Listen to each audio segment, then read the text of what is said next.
Aquí estamos en el 98.7, estamos poniendo la mañana en camino, nos ayuda la música de Compay Segundo. Casualmente hoy le estamos escuchando, pues murió el 14 de julio del 2003. Hay otras biografías que aluden a que murió el 13, da igual, nos sacamos la gana de escucharle. Murió Compay, este músico y compositor cubano, con casi 95, en realidad con 95 años, murió en julio y nació en noviembre, o sea, a unos pocos meses de cumplir 96 años de edad. Su muerte ocurrió en el 2003, ya hace 8 años de esta. Y a propósito de otros temas, quiero decirles que más temprano hablábamos que estamos ahora, me informa Diego, en 2.446 suscriptores a nuestro canal. 2.446, nos están faltando solo 4 para cumplir con la meta, ya que hablamos de Cuba, con el plan quinquenal del día de hoy. 2.446, es decir, nos quedan 4 suscriptores más.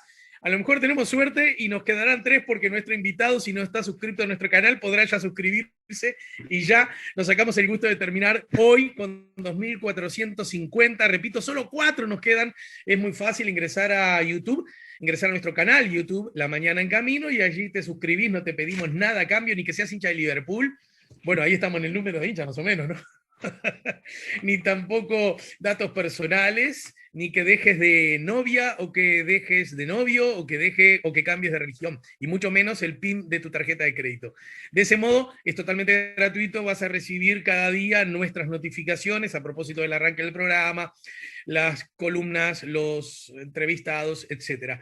En este caso, tal cual lo habíamos anunciado y tal cual incluso lo habían solicitado algunos oyentes, con mucho gusto recibimos una vez más al profe Gabriel Quirichi, profe de historia, diplomado en historia económica, porque hoy es 14 de julio y hablar del 14 de julio es hablar de la Revolución Francesa de 1789, de la toma de la Bastilla y del antes, pero yo diría del ahora y fundamentalmente del mañana. Hola Gabriel, buen día, bienvenido. Hola, buenos días. Bueno, yo primero, ahora me fui a fijar por las dudas. Yo estoy suscrito, o sea que soy de Ah, los 2440. Me fui a fijar por las dudas, pero todavía el YouTube me marca un poquito menos. Así que bueno, hay que hacer una fuerza ahí para suscribir más. Este, te voy a hacer y bueno, no sé una si Liverpool, consulta yo creo que técnica. Liverpool tiene más simpatizantes que eso, tampoco le, ¿no? No, Sí, sí. por supuesto. Siempre, mira, desde que soy chico de edad, porque de lo otro sigo siéndolo, cada vez que iba a un lugar y me preguntaban de qué cuadro era, yo decía Liverpool. Y me decía, mirá, son poquísimos. Acá, acá está el otro hincha de Liverpool. A todos los lugares que iba había otro. Entonces yo decía, pero Al si a todos final. los lugares que voy hay uno más, entonces somos unos cuantos, ¿no? No, no, y además que bueno, tiene ese vínculo con el. Yo soy del Liverpool de Inglaterra, así que hay un feeling ahí, y tiene una canción preciosa, un himno precioso, Liverpool. El Liverpool, nuestro es Liverpool, ¿no? Así que Sí, sí. pero bueno, Dolina se ha encargado de difundirla mucho, ¿no? también, sí, fue un precioso Te tema. voy, te voy a pedir un auxilio técnico y es, te veo allí con unos auriculares buenísimos, con micrófono incluido. Sin embargo, tu sonido sale claro, pero un tanto borroso. Parece un oxímoron, ¿no? Quiero decir, un Mirá. tanto borroso, pero se escucha bien. ¿Habrá una chance de desconectarlo o estarías en condiciones muy malas si desconectamos No, pruebo, lo que en general, sabes que dando los Zoom de clase se escucha peor el micrófono de la compu, pero probamos, Ah, probamos, yo no, no, no, no, no hay si ya lo has problema. probado, déjalo así entonces, Gabriel. La No sé. dejamos así, lo dejamos así. En todo caso, que los compañeros de la radio. Está un tanto saturado, quizás si bajás Ah, un para poquito el no. volumen, Eso puede estar alto, porque a veces cuando hacemos los Zoom, sí, sí, sí. hay que estar a los gritos. No, no es que, no, a veces depende de la conexión que tienen los estudiantes, entonces subís el volumen para Ahí que va. todos puedan, ahí está mejor. Ahí bajó el volumen, se escucha menos saturado, pero no sé si lo suficientemente alto como para salir al aire. En todo caso, Nacho, el operador, me lo va a indicar en un minuto. En todo caso, de los puntos que bajaste, subí un poquitito, o sea, bajá, Ahí capaz, no sé, a ver que suba un poquito, me están diciendo, me están pidiendo. Sí, a ver. ahí, a ver ahí. Ahí creo que estamos bien. Bueno, cualquier cosa me lo indica, ¿sí? Ah, perfecto. Bueno, 1789, 14 de julio. simplemente como casi como un debate anecdótico, algunos oyentes cuando yo hablaba de la toma de la Bastilla me decían, bueno, pero la toma de la Bastilla había pocos presos, la mayoría fueron mujeres que sacaron los presos, ni guardias había. Y yo me animé a responder eso, que me parece que en todo caso la toma de la Bastilla como tal, la toma de esa cárcel, la liberación de los presos, luce más como algo simbólico. Yo no sé si específicamente eso tiene tanta importancia, pero ya que fue una inquietud de los oyentes, me gustaría que de arranque nos aclares el punto. Bueno, sí, obviamente hay una construcción simbólica a posteriori, ¿no? De que ocurre el fenómeno, pero lo que pasa es que la toma de la Bastilla remata un proceso que se venía gestando, uno podría decir, en parte ya con un año de acumulado de asambleas, reuniones en toda Francia. La Bastilla, obvio que es en París, ¿no? Pero porque Profe, aumenta el volumen, discúlpame. aumento el volumen, perdón, perdón. Esto, bueno, lo que O tiene es eleva un poquito el volumen de tu o voz hablo más también. fuerte yo también, capaz que Sí, sí, como si yo no quiero estuvieras ir. en el aula. Sí, no, porque trato de hablar bajito, si no, si uno grita, ya vuelve loco. No, lo que digo es, la Bastilla como tal Mejoró, mejoró. es un símbolo, ¿no? Por cierto, pero al mismo tiempo remata, yo lo voy a simplificar mucho y cualquier cosa charlamos más, ¿no? Pero es decir, la clave no es la liberación de los presos, la clave es la toma de armas, que ya había empezado el día anterior, ¿no? Que viene a ser la toma de armas por diferentes sectores populares, y acá cuando hablamos de populares es interesante que se mezclan lo que muchas veces consideramos clases sociales que están separadas, es decir, artesanos, comerciantes, burgueses, trabajadores, ¿no? Que están reclamando sobre todo una reforma, porque todavía no es una revolución en sí, aunque ya es un desafío muy fuerte, en la parte jurídica, ¿no? De Francia, porque todavía se mantienen cuestiones absolutistas. En la parte tributaria, ¿no? Es decir, se viene discutiendo mucho quiénes pagaban impuestos y quiénes no, como todavía regía un sistema feudal, pero también en la parte que tiene que ver con los derechos, ¿no? Es decir, esto digo, es un acumulado porque si bien se habían reunido los estados generales ya un tiempo atrás, se discutió mucho, parecen detalles, pero porque nosotros estamos acostumbrados, eso es lo que hace más simbólica la Bastilla, creo yo. Se discutió si el voto era por cabeza o si era por estamento, ¿no? Entonces, finalmente se logra que el voto sea por cabeza, lo que le da a cada individuo el valor, ¿no? De que su decisión sea tenida en cuenta y no que sea el clásico agrupamiento por nacimiento que eran, ¿no? Los estamentos medievales. Pero el rey no quiere reconocer eso, los diputados del tercer estado y algunos nobles se autonombran Asamblea Nacional, el rey los quiere, en parte, ¿no? Los quiere presionar, amenaza con soldados en las afueras de París. Recordemos que el rey está en Versalles, ¿no? Versalles está lejos, Sí, claro. demora un rato en llegar. Pero además, la Asamblea está pidiendo que se actualicen los impuestos, se actualice el sistema tributario. Hay al mismo tiempo momentos de hambruna. Se mezclan muchas cosas, ¿no? En el 89, porque París tuvo, esto es increíble, los libros de historia a veces muestran esas características, ¿no? El precio del pan llegó al pico más alto justo el 14 de julio, increíble, había subido casi un 50% el último mes el pan, porque venían de unas malas cosechas, ¿no? Y además había todo un problema con los acaparadores, ¿no? Entonces, había habido varias protestas también en los suburbios de París, de la gente que acusaba a algunos molineros, panaderos de especular con. Bueno, no vendían el trigo esperando que subiera más el precio, y la gente tenía hambre, bueno, todo. En ese mar confuso llega la noticia de que el rey destituye a un ministro de Hacienda que era un ministro de Hacienda, podemos decir, yo, las palabras al pasado, ¿no? Pero progresista, ¿no? Es decir, era Necker, era un economista, la economía era una ciencia nueva en aquella época, ¿no? Que venía de la fisiocracia. Yo siempre recuerdo, esto para mis amigos anglófilos, ¿no? Digo, porque, no, que somos de Liverpool, allá y acá, ¿no?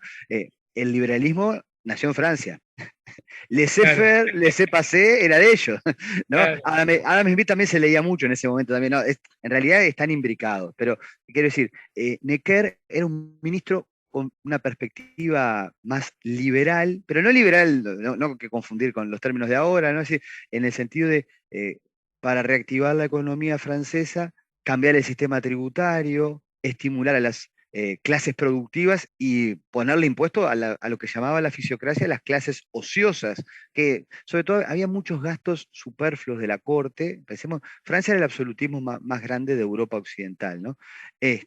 Gastaba el triple en la corte que en educación el Reino de Francia.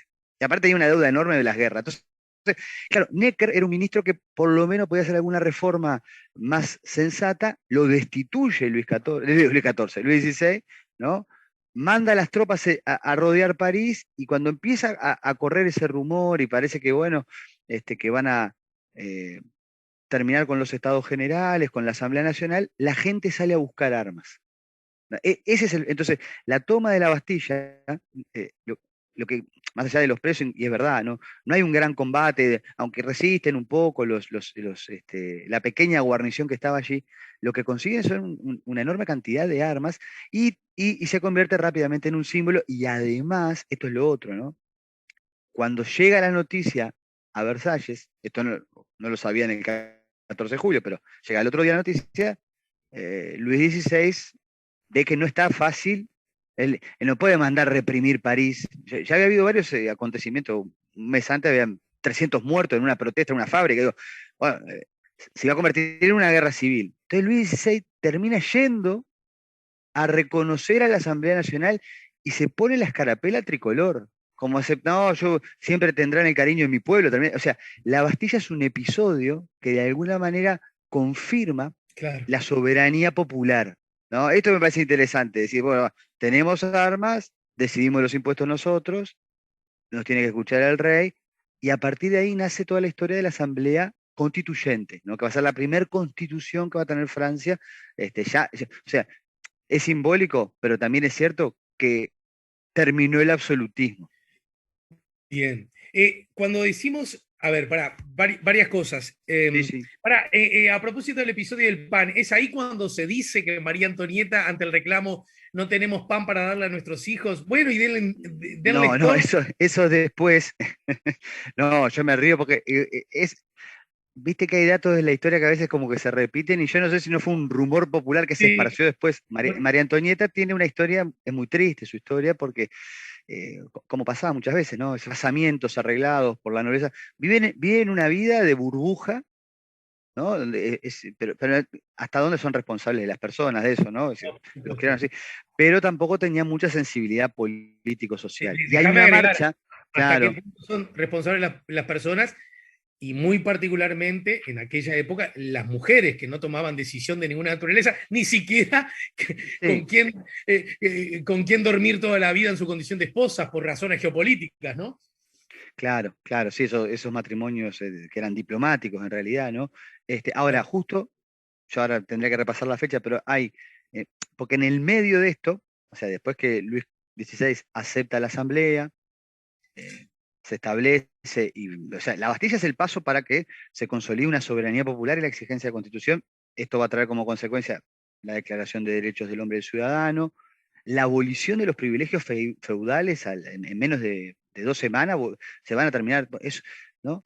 Pero cuando se empieza a discutir el tema de la nueva constitución, no se solucionó el problema económico. Entonces, hay una marcha a Versalles de mujeres, ahí, ¿no? Reclamando que, bueno, si el rey va a ser parte del poder ejecutivo nuevo, que venga a gobernar en París y que arregle los temas Claro. económicos. Y ahí es donde se dice que María Antonieta en las afueras, o sea, que la gente protesta afuera y dicen, piden pan, bueno, si no se dice eso, que en realidad, bueno, fue también como para confirmar un desprestigio popular que tenía la figura de la reina en este caso, ¿no? Y bueno, está. Pero lo que pasa es que se mezcla, esto también es interesante, ¿no? La lucha por nuevos derechos con los problemas económicos de la gente. Exacto, exacto. Y en ese contexto, ¿no? A propósito, separándonos un poquito del 14 de julio propiamente Mm. dicho, que bueno, que tiene ese valor como simbólico de una fecha, pero como decís vos, ninguna fecha nace sin que hubiese fechas antes y ninguna fecha se consolida sin que hubiese fechas después, ¿no es cierto? En ese contexto, la Revolución Francesa, los principios libertad, igualdad, fraternidad, primero, ¿en qué medida esa es como la partida de nacimiento, si es correcto, si es adecuado? Y segundo, ¿qué tenemos para preguntarle hoy día a nosotros, tan cercanos o tan lejanos, según, y qué tiene para decirnos? ¿Quién fue Mao, que cuando le preguntaron sobre la Chu Revolución Enlai Francesa? fue. Se ¿Quién? hace, sí, sí. Chu Enlai, el ministro de Asuntos Exteriores de China, ¿no? Que fue a París y dijo, bueno, ha pasado poco tiempo, esperemos, esperemos ver sus consecuencias, ¿no? Como, claro. Es demasiado Y reciente para sacar conclusiones, ¿no? sí, sí, es re interesante esa mirada ¿Cómo no? de la Por eso temporalidad china. pregunto. Y Sí. mira, justo ayer hablábamos con Marcia Collazo, tu colega, pero además escritora, y hablábamos del voto femenino en Cerro Chato, y otra Mm, expresión que también usa el negro Mario Delgado Paraín, es que en realidad Artigas, por decir algo, están unos pocos abuelos atrás, ¿verdad? Nuestros. Sí, quiero decir, sí, sí. ¿qué es lo lejos y qué es lo cerca de la historia? Es algo que por lo menos merece discusión. Totalmente, totalmente. Yo, mira, solo dos comentarios acá, más en reflexión personal, ¿no? Pero siempre me acuerdo cuando empecé a dar, hablando de lo lejos y lo cerca, ¿no? Ahora estoy cumpliendo 20 años de dar clase, parece mentira, pero yo empecé a dar clase en el 99, en el 99 y me recibí en 2001, ¿no? Un 13 de julio, un día antes de la Bastilla, increíble. Y ahí me acuerdo cuando dimos clase, era quinto del Zorrilla, ¿no? Para dar estos temas, se me ocurrió, lo había visto con algún otro compañero, eso, llevar la Constitución uruguaya, ¿no? Y si vos agarrás el primer capítulo de la Constitución, ¿no? Es donde están los derechos y deberes, es un capítulo precioso, la mayoría de las ideas son de la Revolución Francesa, no solo la Revolución Francesa, ¿no? Pero sí, porque lo que hacemos era comparar la Declaración de Derechos, que viene a continuación de esto, con la Constitución, ¿no? Y esto no es porque Uruguay sea francesado, tampoco a veces, no, sí, porque la irradiación occidental y universal que tuvo el proceso fue dando lugar a diferentes experiencias políticas imperfectas, pero con proyección de continuidad, de mayor soberanía para las personas que habitan en una sociedad, ¿no? Este yo creo que es el gran legado de la Revolución A Francesa. ver, repetí ese enunciado. Bueno, estábamos ya charlando, yo ahora no me lo acuerdo exactamente, lo que digo es, a mí la impresión que me da, o sea, porque esa experiencia que fue, miren, la constitución que nos rige a nosotros, incluso se había reformado en el 96, tiene muchos derechos básicos que se sancionaron por primera vez, con esa idea universal, en Francia, ¿no? Entonces, la repercusión de lo francés, de la revolución liberal, igualitaria y fraterna, ¿no? Que arrancó acá, ha generado muchos proyectos de convivencia política imperfectos, porque eso es lo que tiene, ¿no? Tampoco es Sí, la claro, solución, ¿no? Pero en donde más personas son parte de la soberanía y de los derechos en las sociedades en donde esos proyectos se llevan adelante, ¿no? Sí, porque volviendo al episodio de la Bastilla en sí, es simbólico, pero ¿por qué es simbólico? Porque rompe con la idea de que el poder, la decisión, la soberanía es patrimonio de una persona, claro. porque la Bastilla es la cárcel política del rey, ¿no? El rey decía, ¿se acuerdan? Luis XIV, era el Estado soy yo, esto lo decido yo. Es decir, la justicia era algo de una persona por derecho divino. La Revolución Francesa lo que trae es la otra idea, ¿no? La soberanía se construye entre todos tienen los mismos derechos, la libertad individual está por encima de los aspectos que tengan que ver con cuestiones institucionales o religiosas, ¿no? Entonces, obviamente que después hubo variantes y hubo en la propia revolución, ¿no? Es decir, justo hablábamos de las mujeres. Hay todos unos trabajos muy lindos sobre las mujeres en la Revolución Francesa. Sí, claro. Tienen tremenda participación, pero a su vez, sobre todo después de la etapa que llamamos etapa radical, ¿no? Es decir, porque se forman después muchos clubes, ¿no? Noticias, participaba, nombraba diputados, ¿no? Y bueno, el club de las republicanas revolucionarias, Olimpia de Goya, la más famosa, pero son muchas, ¿no? Bueno, después van a terminar siendo perseguidas cuando venga la contrarrevolución, digamos, ¿no?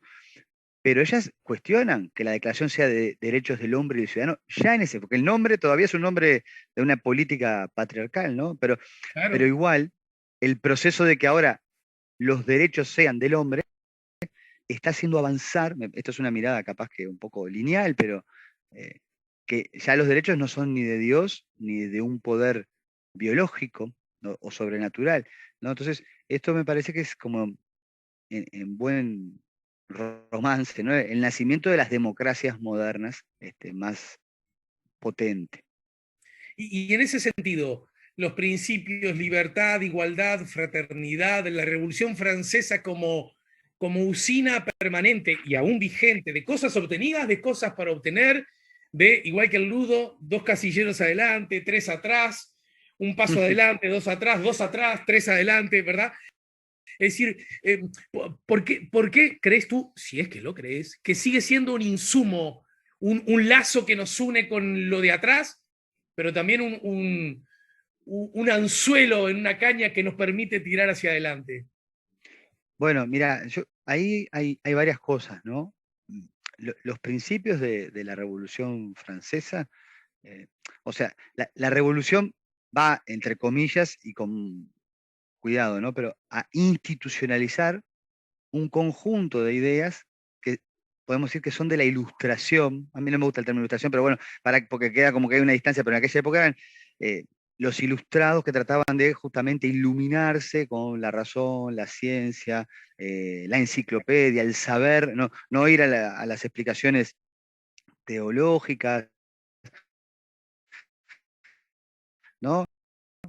Entonces, esas ideas que para mí las personas, por ser personas, tienen derechos, Uh -huh. en aquel momento eran revolucionarias, ¿no? Y Claro. si todas las personas, por ser personas, tenemos derechos, a lo que hay que apostar, por eso digo de la construcción de las democracias, es a una convivencia fraterna, en libertad, en discrepancia, pero en igualdad de derechos y en posibilidad de decir, de saber que el otro es un prójimo, no en la negación del otro.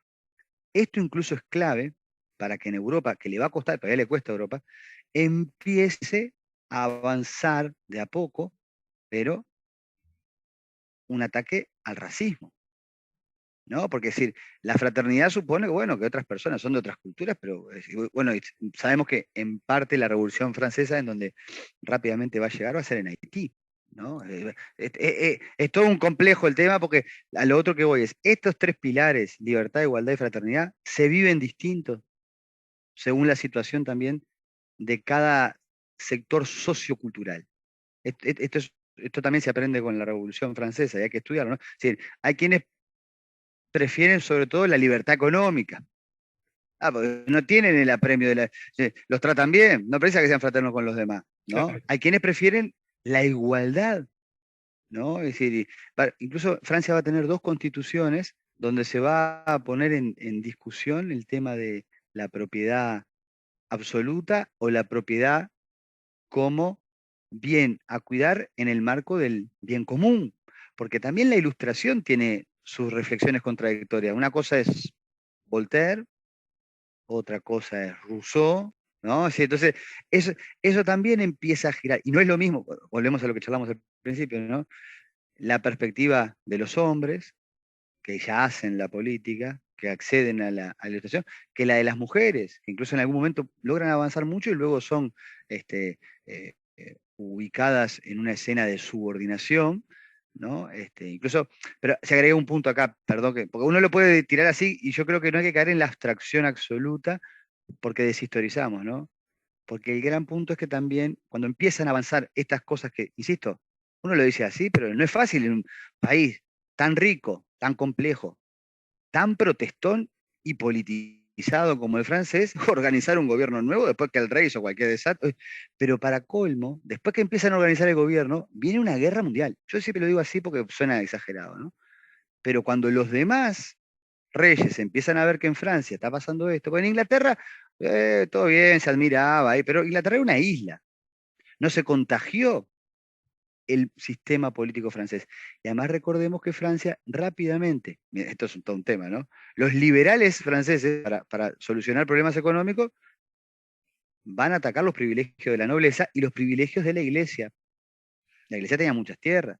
Sí, Entonces, sí. bueno, no, vamos a repartir las tierras, pero no es la reforma agraria socialista, ¿no? Vamos a repartir las tierras y las rematamos para activar el campo francés, y sale muy bien. El papado condena la Revolución Francesa. Entonces, Claro, fíjate que en claro. 1791 se organiza la primer coalición, Austria, Bélgica, Prusia, Inglaterra aprovecha porque es rival económico, para atacar a Francia. Yo lo cuento porque esto va a radicalizar algunas facetas que quizás no son las más fraternas, porque hay una guerra, Claro. y también son las menos integradoras de la perspectiva de género, porque esto es un tema histórico, ¿no? Pero la guerra siempre refuerza, ¿no?, los comportamientos de carácter patriarcal, ¿no? Por lo menos en la historia contemporánea. Entonces, se van a perder algunos de los legados producto de eso, porque se le hizo la guerra a la Revolución Francesa también, ¿no? Entonces, a veces eso me parece que sirve para evaluarla Y, mejor. y mira, por ejemplo, Alexander, porque esto también se ha dicho mucho, ¿no? Nos pregunta a través del chat en el canal YouTube, que a propósito ya llegamos a 2452, pasamos la barrera a los 50, así que vamos a los 60. Vamos a 2460, vamos a ese rumbo. Alexander dice, se dice que la Revolución Francesa es una revolución burguesa y para burgueses. ¿Es así? Lo pregunta Alexander el Afro. Y Omar, de paso, bueno, pone el eje de alguna manera en la motivación profunda de esta charla. Es increíble que los pueblos aún siguen esperando la igualdad y aún reclaman pan y cuánto ha pasado y todavía, según Omar, nada ha cambiado. Hablando de cómo dialoga la Revolución Francesa con el hoy, ¿no? Bueno, mirá, con respecto a lo primero, hay una forma que es tratar de ponerle categorías como, a veces le llamamos nosotros apellidos a las revoluciones, ¿no? Esta es una revolución burguesa, esta es una revolución campesina, esta es una revolución colonial, ¿no?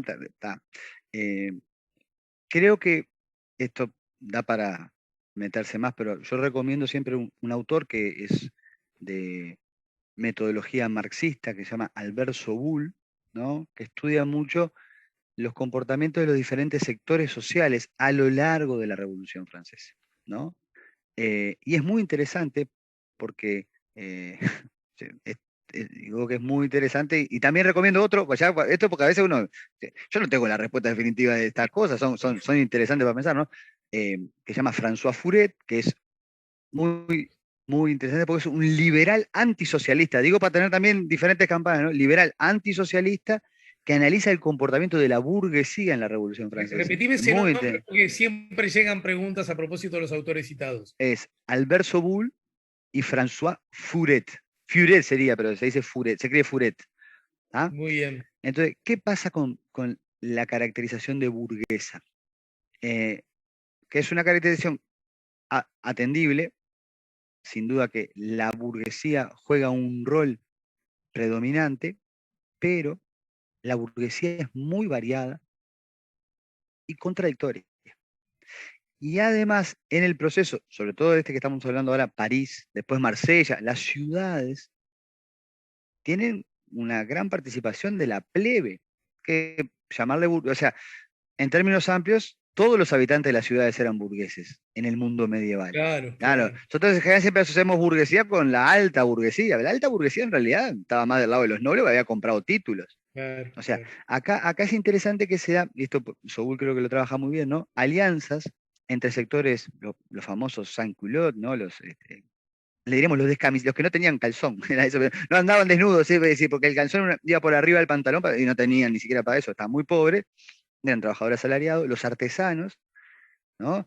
Pero también, por ejemplo, el 13 de julio, un día antes de esto, la Bolsa de París cierra sus puertas y dice que no van a aceptar más lo que diga el rey. O sea, está todo el mundo rebelde contra la monarquía absoluta. Desde los proletarios, podríamos llamar, todavía no es industria de Francia, pero, ¿no?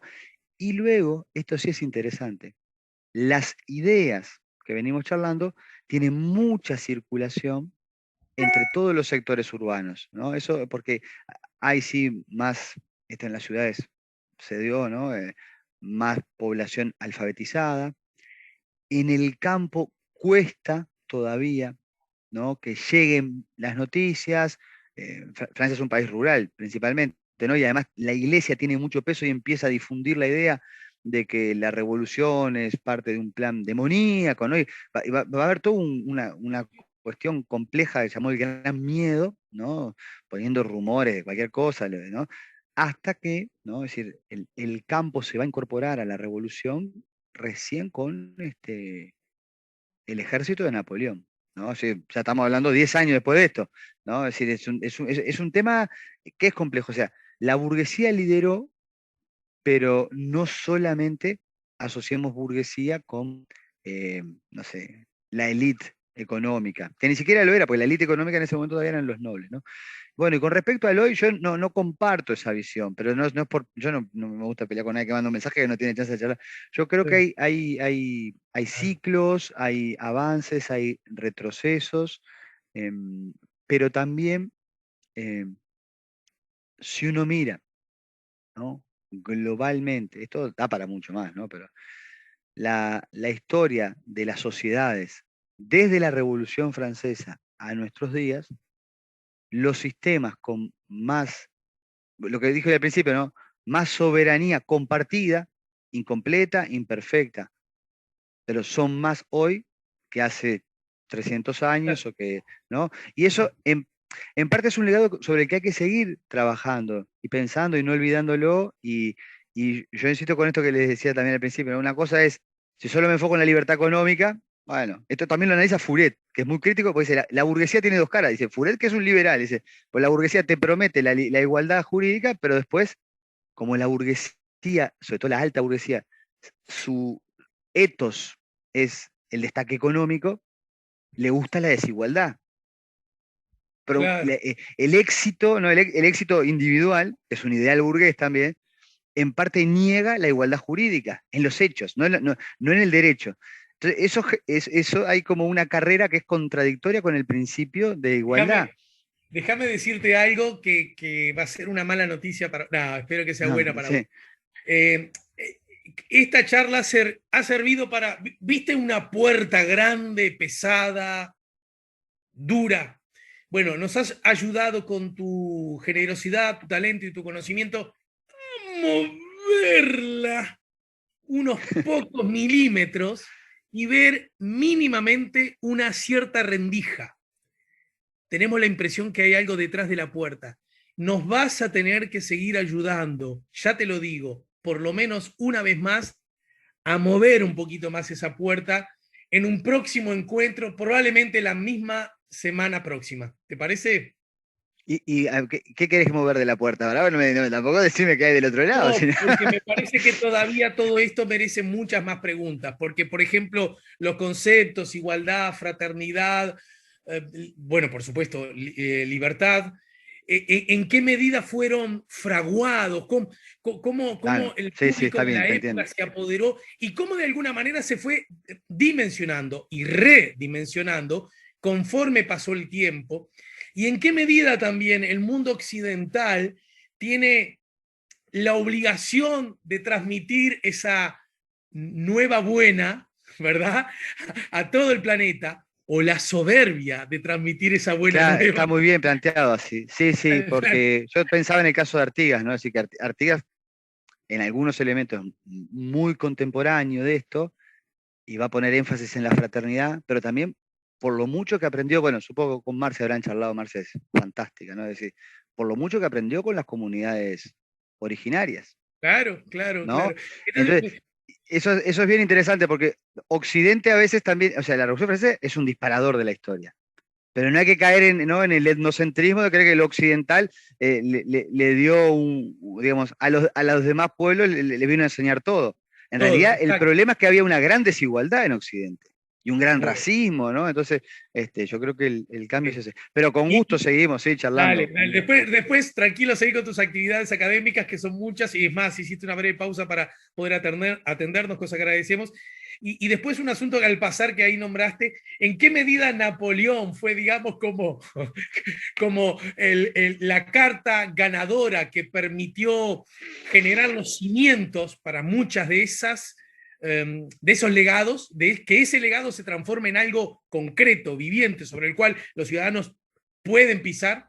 Y en qué medida también fue un gran traidor a esa revolución, a esa Sí, república, sí, es todo un tema transformándose ese. en un emperador, ¿no? Pobre Napoleón, claro, sí, porque mira, hay un historiador Carr que siempre dice, en Francia los liberales, yo cito con esto, en Francia como en Estados Unidos, ser liberal es ser de izquierda. Digo, Sí, claro, acá, claro. acá también, yo creo que en Uruguay también, no quiero que tengan discusiones acá, no, no digo neoliberal ahí, con una máscara explotadora. Digo, el liberalismo como esta perspectiva humanista de igualdad, ¿no? Bueno, los liberales de izquierda en Francia a Napoleón lo ven como un traidor. Yo creo que vos te pusiste un poco así también, ¿no? Pero, No, yo hice en la el pregunta. mundo, no, güey, le dijiste traidor y te vi el dedo señalándolo ahí. Pero No, es al el revés, zoom, es el zoom. No, pero no me viste lo otro. El entusiasmo que puse al ser el verdadero constructor del piso sobre el cual apoyarnos. Porque Del éxito. eso, fuera de Francia, lo ven como el que expandió, bueno, es famosa la historia, ¿no? De los alemanes, yo qué sé que porque uno dice, ¿no? Dice, bueno, viene Napoleón y vamos a ver, aparte, mirá esto, ¿no? Napoleón era como el self-made man, ¿no? Es decir, no solo porque era bajito, es decir, 1,56, pero sino que se había hecho a sí mismo. Era un tipo que estudiando. 1,56 medía. Sí, era bajito, era O sea, bueno. sabía que era bajo, pero no pensé que fuera más bajo que yo. Así que eso mirá, te da esperanza. me pone del lugar de Napoleón, así, ya te lo digo. Sí, no, pero no, siempre digo lo mismo porque como, Kant, porque pensaba justamente, ¿no? Qué hombre, qué filósofo, todo lo que planteó a nivel de ética universal, admirado con Napoleón, porque también, obviamente que es lo simbólico, ¿no? Pero hizo caer como castillo de naipes todas las monarquías absolutas. Bueno, Gabriel, se nos va el Zoom. Te mando un abrazo y te agradezco, loco. Te Un agradezco de alma. gustazo charlar siempre. Seguimos Sí. la semana que viene. Dale.